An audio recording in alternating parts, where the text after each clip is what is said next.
We're very grateful for that collaboration that allowed our speakers to be here today. And, not just for the seminar, but to collaborate with various scientists and faculty and students on campus for a little while. So it's my great pleasure to introduce our speaker today, Dr. Diego Cisneros-Heredia. He's going to correct my spelling or my pronunciation once he begins. Diego is a professor at the University of San Francisco of Quito, where he is dedicated to advancing knowledge on biodiversity, evolution, and natural history, contributing to conservation and sustainable development. And he's expert in evaluating complex socio-ecological systems. And he's going to use that type of framing to help us understand the plight of the condor in Ecuador. Thank you very much for being here. Thank you so much, Liz. And thank you all. I hope that you can hear me well. Thank you all for being here today. For me, it's a pleasure to be at Cornell's, and a special thank you to Paulson's director, Mildred, for inviting me to give this seminar.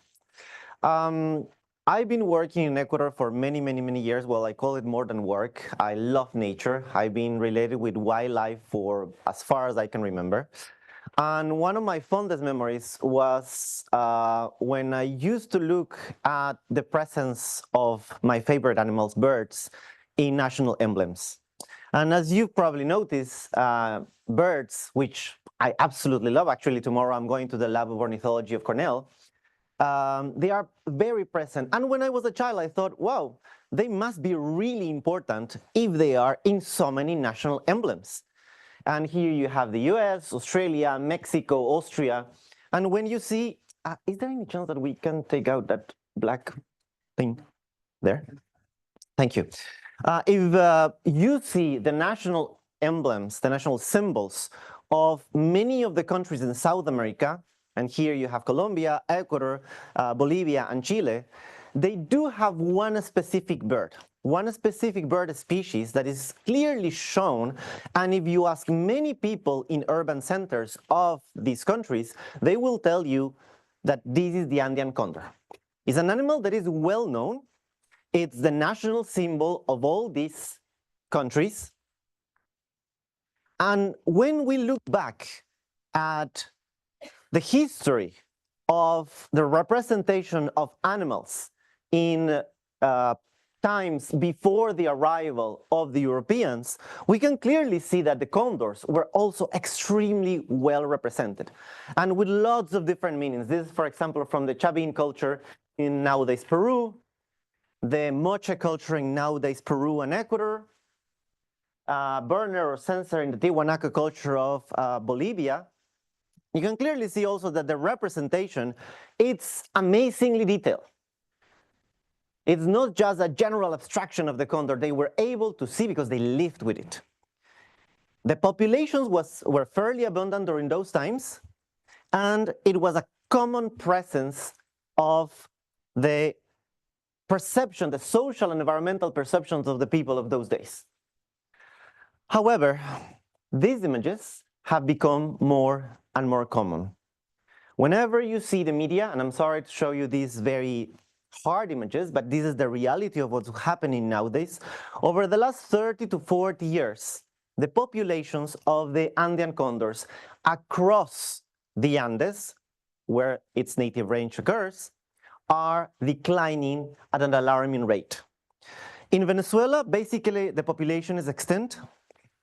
In Colombia, it went almost down to extinction, except for a tiny population and some reintroduction initiatives. In Ecuador, I will tell you a bit more, but it's also very bad. Peruvian, Bolivian, Chilean, and Argentinian populations were thought to be better, but recently we've seen images like the one on the top, when dozens of condors were poisoned. Entire colonies were destroyed. All of these cases are because of human interactions, either by poisoning, hunting, or killing directly them in their nesting areas. Because of this, I was invited with some of my colleagues from the anthropology department of Universidad San Francisco de Quito in Ecuador, the university where I work. We were invited by some of the top people working on the conservation of the condor across the Andes, especially the Peregrine Fund and the Andean Condor Foundation. And they were really worried because they had been working for so many years, like decades. They've been working on the conservation of the condor, and they were still worried why, despite all the years, all the decades that they've been working with the condor, they were still being killed. They were no longer worried about maybe some other, they were hoping to be worried at one point just by expansion of the agricultural frontier or some other problems that are general to biodiversity. After more than 30 years, they were expecting to stop having the killings and start just having to deal with other environmental problems. But no, 30 years later, almost 40 actually, they couldn't stop the killing. So we suggested to go on a different, I'm a biologist, I'm an ecologist by training, but we suggested to go on a different way of understanding and what's happening with the Andean condor. And we proposed to explore the perceptions, the social cultural perceptions about the Andean condor in the highlands of Ecuador. Because there was a lot of information at that moment about the biology, ecology, what it is, how it is, etc., etc. But when we look at the literature and the reports of the foundations, everything, there was basically no information about what really people think at the local level. Just to give you a bit of an idea, the Andean condor is one of the largest flying birds, 3.3 meters in average between the wings. The lifespan is more than 70 years. However, it reaches sexual maturity over 5 years. So it takes a long time to reach sexual maturity. It lays between 1, usually up to no more than 2 eggs every 2 or 4 years, which I think that you would get that it's not a population that will easily recover. It takes a long time to start laying eggs. Each baby takes for a long time to get independent from the parents. It requires really large areas for feeding because it's mainly a scavenger, but also it's an occasional hunter. I've seen it once. I was walking on a mountain in the Andes, and I saw, actually with my own eyes, a condor bothering a calf, a baby cow. And it was like next to a ravine, and it was flying on top of the calf, flying on top of the calf, and suddenly the calf became so desperate that ran towards the ravine and break its neck. And the condor was, oops. So it cannot actually reach. It's not like an eagle. It's not like a falcon, a hawk that can actually grab a prey. It actually either attack with the beak or scare and then send it to rocky areas or ravines where the prey will die. Why am I telling you this? Because it's very important to understand that contrary to eagles, and for example, you've heard here probably conflicts between humans and eagles because they hunt farm animals.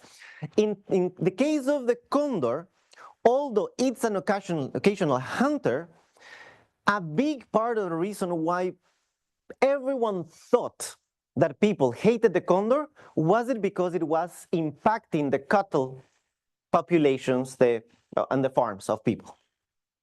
So if you can ever come to Ecuador, these are the kind of landscapes that you and the condor will share. These are amazing mountains. The condor is an amazing bird to see when it's flying. It's a gorgeous animal.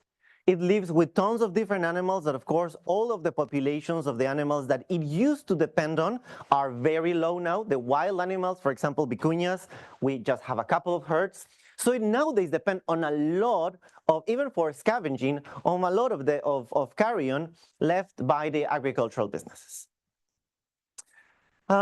This is from 1883. It's the Cacería del Cóndor, so a condor hunting near Calacalí. Condors have been hunted for hundreds of years across the Andes. And for example, they used to be hunted for museum exhibitions because they are quite impressive animals to have it taxidermized. But they were also hunted by, as I told you, farmers to stop them apparently having a huge impact on the cow population of their farms. And this is, for example, a drawing from a condor hunting in 1852 in Chile. What they usually do is they put a single cow. The condors, because they don't have all the chances to eat, they actually fed out a lot of carrion, and it makes it difficult for them to go back flying. And once they are full of food, people come out of their hidings and start to kill them either by hitting with the sticks or by weapons. More than 90% of the Andean condor diet currently includes animals that are non-native to the Andes. So basically cows, but also sheep and some other animals. And these images are quite common nowadays. However, as I told you, these other images are also quite common. Just last week, we had in Ecuador some of the largest fires that we have ever recorded. The fires went down to the capital city, Quito, where I came from. It was awful. Basically, the city was surrounded by fires at one moment. And with climate change, this is going to keep continually happening. We have now another problem in the areas, in the natural areas where the condor is living, and it's competing with feral dogs. Dogs that have been abandoned, that have been mistreated, and now they live and breed in natural areas, and they are competing with the condor for food. This was a very sad case because the wildlife hospital of the university, we put a tracker on 3 different condors, and unfortunately 2 weeks later, after being released, it was killed in the field. The condor is considered nowadays near threatened globally. The population is around 6,000 adult individuals, but in Ecuador is considered endangered because we have no more than 100 or 150 Andean condors. And although we talk about borders between the countries, the population of Ecuador is also combined with the population from Colombia. So when you take actually the northern Andes, so more or less Venezuela, Ecuador, and Colombia, in total, in that huge area of Andes, we probably have less than 200 condors left. Most of the population is actually on the south.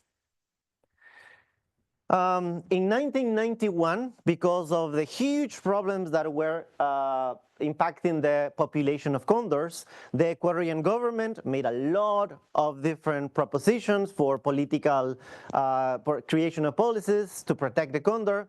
The 7th of July was declared as the National Day of the Condor. Every 7th of July, some sort of festival is done in the capital city and in many other places. The government established laws to severely restrict any kind of harm to the condor, etc., etc. However, it's clearly not working. And although some condors, for example, these they are part of the national plan for the conservation of the condor, we keep having less and less population. When we started to think and to talk to some of the knowledgeable people, the people that were working with the foundation and with the government about what can we expect about the condor. Once we go into the field, once we go to the towns and talk to the people, what can we expect that they are going to tell us about their perspectives of the Andean condor? And there were some things that we expected. First, to have the self-perception that I told you at the very beginning, strong cultural, religious, mythological attributions, because the condor is in our emblem, has been in so many different archaeological remnants, because therefore it means that it has been part of the cultural ethos of our societies for a very long time, so we expected for it to be there and be very strong. Strong civic attributions. It's the national symbol of the country. After 40 or more years of conservation initiatives, we expected to have very strong empathic conservation relationships. So the people that were working with the condor, we expected for them to be, well, probably not friends, but having very good relationship with the people that live in the areas with the condor. And since the government has been working for so many years with policies and conservation policies and protection to protect the condor, we expected to have a strong political conservation relationships. So the local governments and the national governments align with all the policies. As you can suspect, I'm being clear on these things because we didn't find any of this. What did we do? We went to 20 different communities, 10 in southern Ecuador and 10 in northern Ecuador. 11 of them self-identified as indigenous communities of different cultures, different indigenous cultures in the Andes of Ecuador.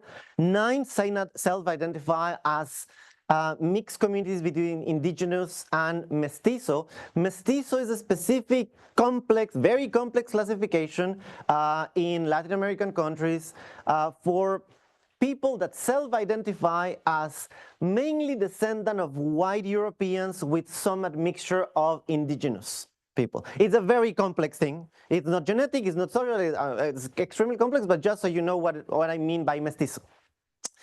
All of these 20 communities had a very interesting profile. How did we identify? Actually, by asking the people from the foundations and checking where the conflicts are happening on the media and checking on the record of the wildlife hospitals and so on. All of these communities had been at one point or another in the history of the country or the colonial period have been protagonists of some of the most important indigenous social movements recorded in the country. All of them were heavily affected by the land redistribution during the agrarian reform in the 1960s and 70s. The agrarian reform basically took the land from very, very big landowners and divided and gave it into smaller, usually indigenous communities. Again, a very, very complex process that I am simplifying a lot. Historically, they've been excluded from basically anything that you can think about. Water, exclusion. Light, exclusion. Access to a main road, they are excluded. They are excluded from historically, and because of that, they have huge levels of poverty. Basically, of the 20 communities, except for one, all the others, a majority of the population were below what in Ecuador is defined as the line of poverty. And they are all geographically isolated from large urban centers. It usually took us between 1 hour to 5 hours to reach it, usually not by main roads. This is the distribution, so you can see this is my country. Here is Ecuador. We have here the border with the Pacific Ocean, the Amazonian lowlands, and here the Andean mountain chain, where all the different communities that we visited were. It took us for a long time. We keep working on this. We started in 2018. We had to cut during COVID. What did we do? A lot of people suggested us, why don't you go and do polls? Polls work wonderfully, they were telling us. Just go formulate 13 different questions and ask about the condor. We decided not to go that way because based on our different experience, people usually answer what we want to hear. And they usually answer what we expect for the best answer to be, and they select that one. So we decided to go with a qualitative research with an ethnographic profile. We did a lot of participant observation. We just went into the towns and started to be with them during their regular life, either festive or not festive. We were going to the meetings. Thankfully, we were in contact with some of the leaders of the community that allow us to go there because they were basically the gatekeepers of those communities. We did informal conversations with lots of people, from the guy or lady that were driving a taxi, the guy or lady that were selling in the local store. We were just talking to people across the streets, and we interviewed some local contacts and experts, park rangers, cultural leaders, community leaders, members of all the governmental institutions involved in the area, and members of all the NGOs working with the Andean Condor. What did we find? That was everything that we expected, nothing really fulfilled at all. First, disappearance almost completely of any cultural, religious, or mythological attribution. We went to many different towns. We talked with a lot of people. Very few people even remember any kind of cultural or mythological association between the condor and themselves or their relatives. Civic attributions, completely empty, embellished, repetitive. Oh, the Andean condor is a national bird. Why? Because it's a national bird. Why? Because it's in the emblem. Why? Because it's our national bird. And they will repeat and over and over and over without any meaning about why the condor is our national bird. What does it mean? How it impacts ourselves. None of these questions were ever answered. They were just repeating circular. Very proudly, but circular. rampant apathy towards conservation. I'm going to show you some of the comments towards conservation. Basically, conservation is word disliked by everyone. In many cases, even other conservationists that we talk to. And surprisingly, people don't kill the condor because the condor is damaging the cows, killing the cows, or anything. The real reasons why people are mainly killing the condors is because they are acting as proxy, are intermediary of local and institutional power relationships. No one is really killing the condor. They are killing what it means. They are killing because it means something that is not really the bird, but something beyond social, political, economic meanings. So we found very few examples of really strong cultural, mythological, religious, any level of association between the culture. And this was a beautiful one. We went to this town where this is the traditional clothes that the people of Salasaca wear in their national festivities, sorry. And as you can notice, they wear a black poncho over a white shirt and trousers. And a marriage, Doña Maria Chango and Manuel Pinta, 84 and 95 years old, they were the only ones to mention a story that is supposed to be the original story describing how the people of Salasaca originated. This is their myth of origin. However, there was only one couple that was ever remembering it. And it's the condor, the Quechua name of the condor, fell in love with the woman, kidnapped her, and they had a child. A bit complex, that part, but well. And to identify the baby condor human born, he was dressed in a black poncho and a white shirt. If you remember how a condor looks like, it has a white collar, black wings with white patches. We ask many people. I've been in the Saca town also working for some other projects a lot of times. Almost no one remembers, but if you go to the books, if you ask the historians, in their university seats, they will tell you, oh yeah, the Salasaca have this origin, myth of origin and blah, blah, blah. Well, almost no one in Salasaca remembers it.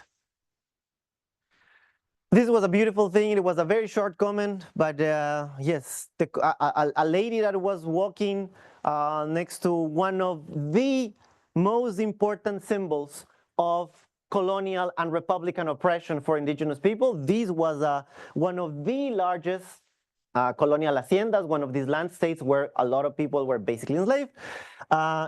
She told us the condor is the soul of mountains.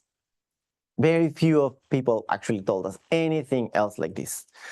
Interestingly, these are some of the most famous paintings produced by local communities in the Andes. You can find these paintings in the United Nations. You can find these paintings in MoMA. You can find these paintings in many places. This painter and all his family are world famous for these paintings. And all of these paintings, I have some of them, they are very popular in Ecuador. All of them have either on the background or well seen an Andean condor. I ask every single member of the family, have you ever seen a condor? No, we have never seen a condor. We have never seen a condor, but for us, it's a matter of pride to show it as part of our Andean ethos, of what it means to be in the Andes, of what it means to be a person of the Andes in the local environment and with the condor as a symbol of their national pride. However, they have never seen a condor. Why? Because they cannot access any of the private lands where the Andean condors of their local environments still exist. All of them are privately owned, and they are not allowed to go into those lands. These were some comments by some people concerned with the condor, with the conservation of the condor. There is some harm to farmers who keep livestock, but this is due to lack of knowledge of the species' ecological role. This was extremely common. Oh, the ones who kill the condors is just because they don't know nothing. They know nothing. They are Jon Snow. They absolutely have no idea what's their ecological role. ignorance was commonly assigned to the people that don't mind about the condor. Oh, why? Because they're ignorant. Before with the haciendas, these are all comments extracted from the interviews. Before with the haciendas, everything was produced. There was a lot of food, and the Indians, despective word used still nowadays, were rich. Now there are still condors and bears, but in the mountains, and they will kill the cows, but it's because the Indians leave them there. They don't know how to take care of anything. Remember that I told you about the agrarian reform? During the agrarian reform, yes, they took very large land states owned by descendants of the colonialists that arrived during the European colony, and they divided into pieces and gave to the indigenous communities. However, when you go to the indigenous communities, you are wondering, why do these people live on the top of the mountain in an area that basically you cannot crop anything except potatoes? Well, it was not because of their decision. It was because that was the land that was given to the communities because the agrarian reform was extremely political and not very well done. So yes, the haciendas before used to produce a lot, and now the indigenous people don't produce a lot. But why? Because they were given the worst lands ever. And why do they need to take their cows up there? Because it's the only land that the communities have. But how they narrate, how the people, the owners of the other lands, of the rich lands, that are actually part of the protecting team of the condor, they are members of the NGOs, how they narrate the story, it's completely different.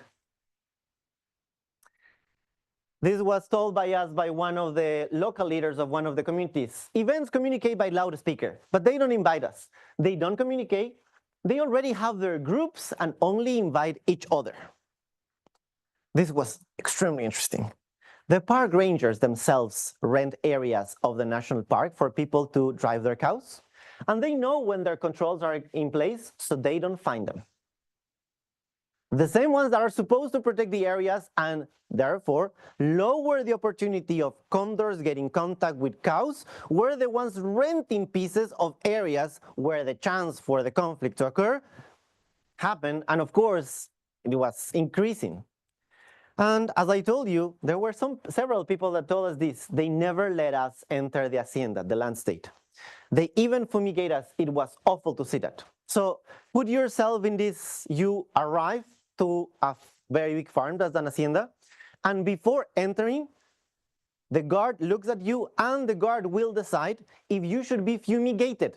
By fumigated, I mean really fumigated. And if you are not accepting being fumigated, you are not allowed to enter.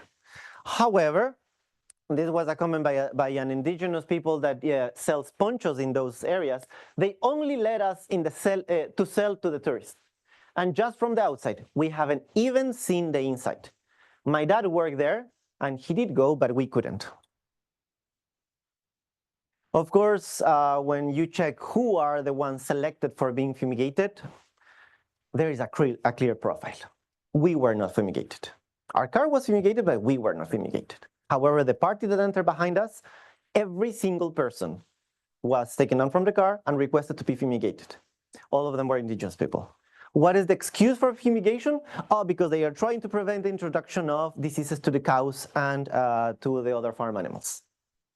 Well, I was in many other farms. I would have been a higher risk for introduction of diseases and not the other people that were entering behind us. When we were checking out the profile of who is protecting and who is killing the Andean condor, when you summarize all the ideas, those who protect the condor are perceived as men, white or white mestizos, so mainly of European descendants, heterosexuals, urban, Western culture, educated, and of course privileged. The ones that come in the cars, the ones that have the money to produce all the things.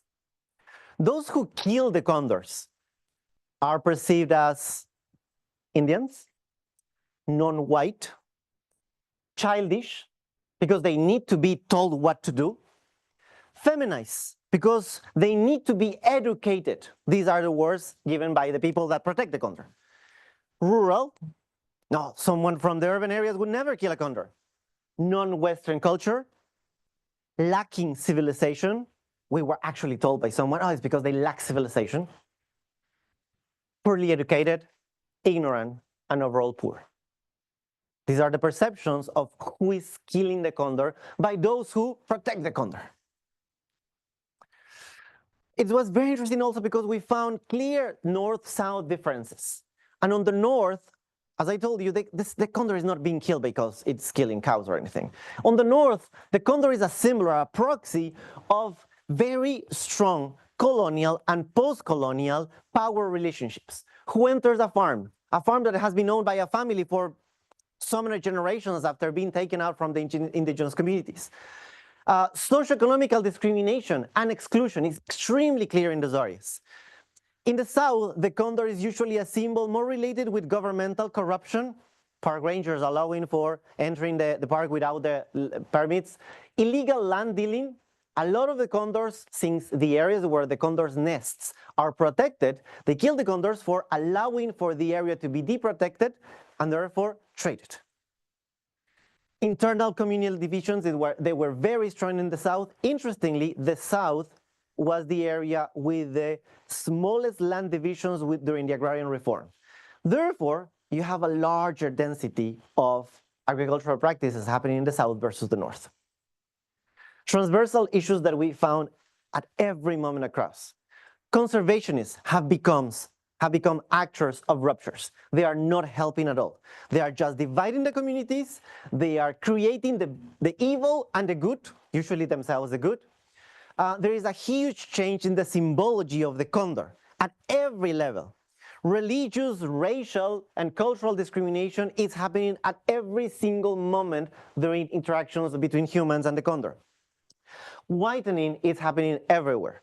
You should become white to protect the condor, as by their self-definition. And if you are not, you should be well folklored. You should be wearing your clothes of indigenous to show that you are indigenous. Either you're white or well indigenous. You cannot be in between. Migration, countryside to the city, and of course outside of the country, is impacting a lot of the problems in Ecuador, especially in these small towns that, since they have been outside of every access to resources and water and light and energy and everything. Of course, in many cases, they are living in the country. Maybe you know, but one of the largest communities of Ecuadorians outside of Ecuador is here in the US. And the migration, the 2 or 3 migration periods that have happened are actually during moments of severe droughts that have, like recently, completely destroyed agricultural areas across Ecuador. And just as a conclusion to start the conversation with you, analyzing human-condor relationship is a lot more complex and multidimensional, just asking, please protect the condor because it's a national symbol. It doesn't work like that.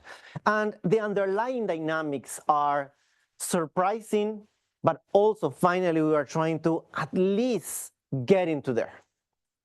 Oppression of nature cannot and should not be considered in isolation from other forms of oppression. They work transversally and together.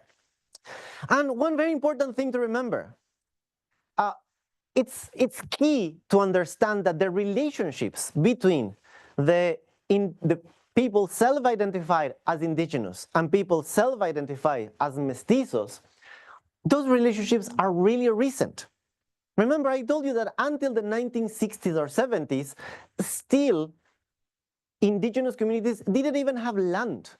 So we are not talking about 500 years of relationship. No, we are talking probably, well, the first very large group of indigenous people that arrived to the capital city to request for their equality of rights arrived in 1988. So if you want to put a line where the relationships start to be at least between, not the same power relationship, but at least indigenous people started to have some country representativeness, 88. It's yesterday. Conservation projects must form strong and active participatory relation between actors, not with actors, but between actors. And understanding the worlds of local communities is necessary to developing projects from the ground up. Just to conclude, I was in one of the meetings of the group of specialists of Andean Condor in Ecuador, and there was one guy that is an expert on the condor, and he was describing a town where one population of condor exists for over 5 minutes. I timed it because I was doing research. The lady that is the director of the community was raising her hands for those entire 5 minutes. And in the end, she was allowed to talk for less than 15 seconds. Thank you so much, you and all the institutions that allowed us for this research.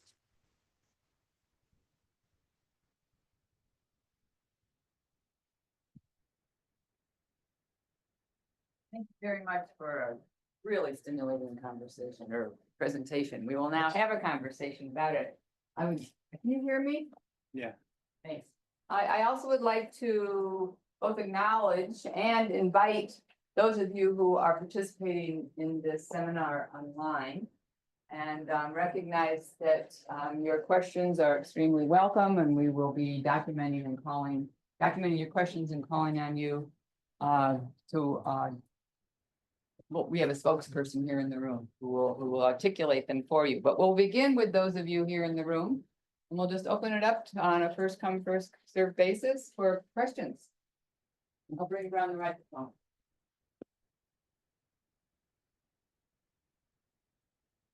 Thank you very much.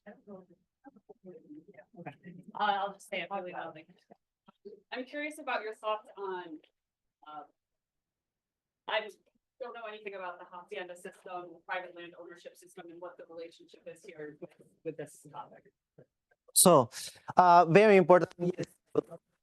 Trying to give you all the context because it's a very complex issue. Once the European started to occupy nowadays Ecuador, there were many different systems of land ownership. Interestingly, at the very beginning, during the colonial period, although with a lot of oppression, indigenous people had rights. Actually, they were landowners. For example, one of the sons of the last Inca ruler, actually held many lands. Why? Because they were considered royals, and a lot of lords and ladies from local indigenous nations were allowed to keep their lands during the colonial period. This was used, of course, for political reasons. A lot of European descendants started to marry them in order to inherit the properties. However, during the declaration of independence of Ecuador, Colombia, Venezuela, one policy started to occur, and it's that all of the indigenous rights, especially of land property, were abolished. Therefore, if you were inheriting land but you were European descendant, you were able to keep very large land states if the land was owned solely by an indigenous person. They were usually, during the early Republican years, given either to the government, who was then selling it to local landowners, or to the church. Just to give you an idea, Ecuador, although it looks very small in the map, to give you an idea, is more or less the size of England. So we're not so small. We're among the smallest countries in South America, but in the map it looks a lot smaller. There was one family, one single family, that in the 20th century, in the early 20th century, was able to cross from northern Ecuador to southern Ecuador without ever leaving their own lands. That was the size of the land states in Ecuador. Humongous areas of land. During the 60s and 70s, there was this policy of agrarian reform that would request to divide, and it was, of course, with problems. What was the excuse to divide? Because those were lands that were not completely used. So it was kind of in line with the Green Revolution, to use as much lands for food production. However, because the same people that were owning the lands were also in the ministries and having a lot of political power, in the end, the worst lands were given to the local communities, and the best lands were either sold or in one way or another given to the descendants of the same families that were owning. Therefore, exclusion kept being a problem. Before, exclusion was in the form of the haciendas actually they were never declared slaves. but you would be able in the 19th century to buy an hacienda with so many heads of men, so many heads of women, and so many heads of children. Why? Because they would owe the hacienda money, not because they were in fact slaves. Potato, potato. However, once the lands were sold during the agrarian reform or divided, people were actually excluded from all those lands because they became private property of some other owners. And that's why in so many cases, so many people was never ever able to see a condor because they were never ever able to enter the lands, the very good lands, very good for agriculture, also where the condors live. I hope I answer your questions. Thank you. Great answer. Thank you very much. We're going to turn now to one of the questions that we have gotten from one of our online visitors, guests. Silas Grosh asked, how did differences in literacy rates and education levels affect communities' views on the condor? Very interesting. Thank you very much. This is very important because it's, again, how things are seen but versus how things are really happening. First, all the indigenous communities, the self-identify as indigenous communities, the Spanish is not their mother language. Usually Quechua is their mother language. They are very amazing at actually learning Spanish as their second language. They speak two different languages, and in many cases they are proficient, especially in Spanish, especially if they are younger than 40. However, how the communities were receiving all the information about condor conservation, they were receiving either in Spanish or in English. Although many of them were proficient in speaking Spanish, very few of them are completely proficient, especially the ones older than, 35, 40, are not very proficient in reading Spanish.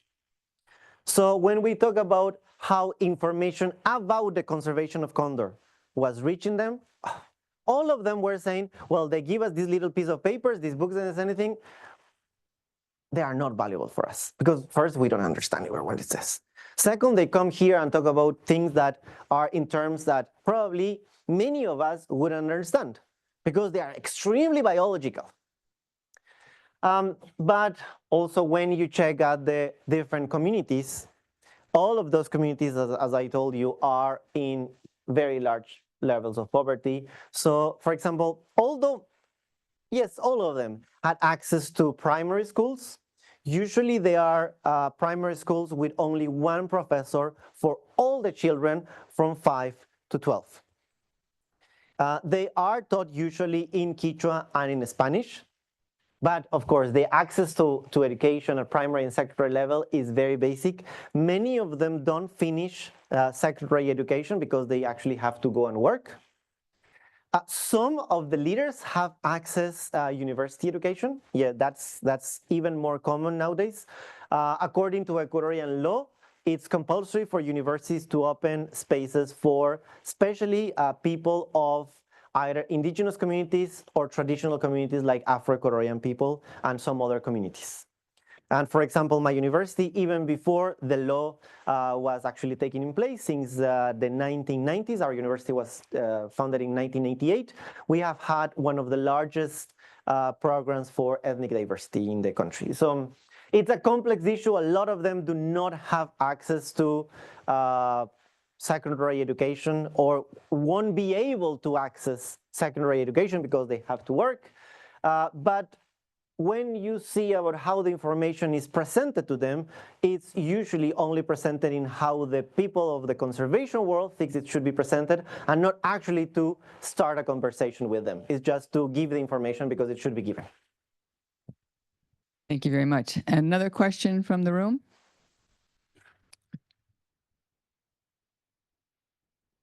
Hello, thank you for coming. I have a question. Since you talked about the research mostly being in Ecuador, I wanted to know what is your perspective if that translates also to the other countries in the Andean region that face the problematic of the condors, the extinction and everything you touched on? Thank you so much. And it's interesting because, again, a lot of people tend to believe that the Andes are just one single region. Huh? But remember, a lot of people tend to think that the US is a single region, and it's farther from reality.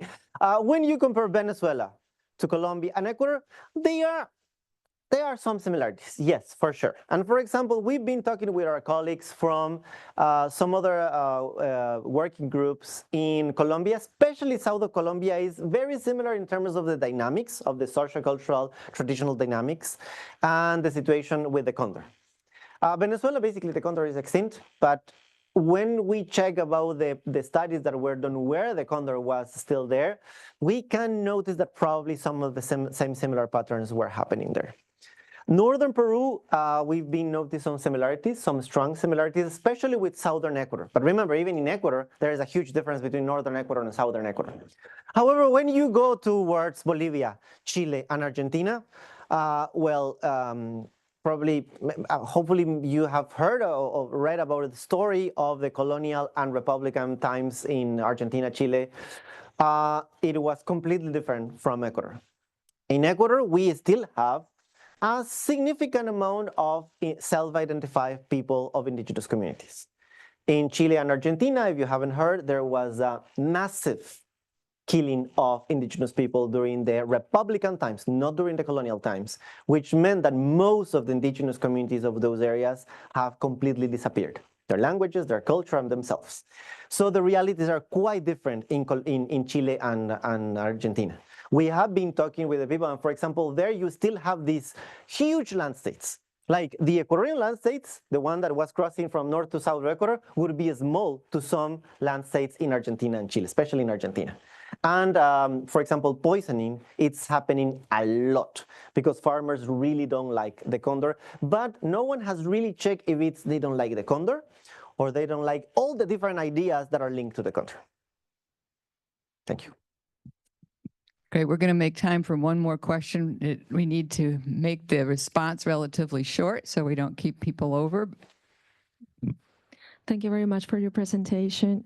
So if I understood you correctly, because of land reform, high-yield lands have been allocated for private use, and the condor prefers to fly in these lands because of cattle presence. So I wonder if in your research you were able to explore how the private sector and large-scale landowners are involved in condor conservation initiatives. Yes, the ones that are especially in the very high areas are communal lands, usually owned like equivalent to a private, but by communities, by indigenous communities mainly. The private landowners, usually from very important families in terms of the socioeconomical power in Ecuador, are usually in a bit lower, much more productive, because otherwise high up, it's extremely unproductive. You can only produce potatoes up there. But a bit lower, it's a lot more productive.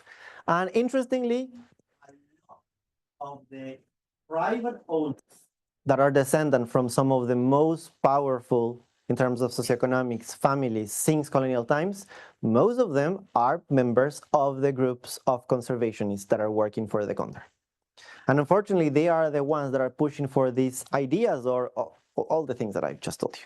That is the indigenous because they are basically unknowledgeable, because they are non-civilized, and so on, so on, so on. And that's a big problem because, for example, when we had to present this to the Condor Foundation, that was actually the one that gave us the fund, and we were going to present to the people that actually are the ones saying these things, are the descendants of these families. Oh, I was so worried. I thought that they were going to kill me because I was going to basically slap them in the face and say, stop doing stupid things. Thankfully, they were quite receptive. Some of them actually asked us, but you were fumigated? Oh no, really? Because we only fumigated for health reasons. For them to understand reality is so complex. Understanding social profiling. We don't do social profiling. What do you do? Everyone is treated the same. Oh, come on. We're not treating everyone the same. But yes, the division of land is a very important aspect of who actually conserves the condor. It also depends on how much money you have. Very complex issue. Thank you so much for helping us understand it, unraveling these complexities.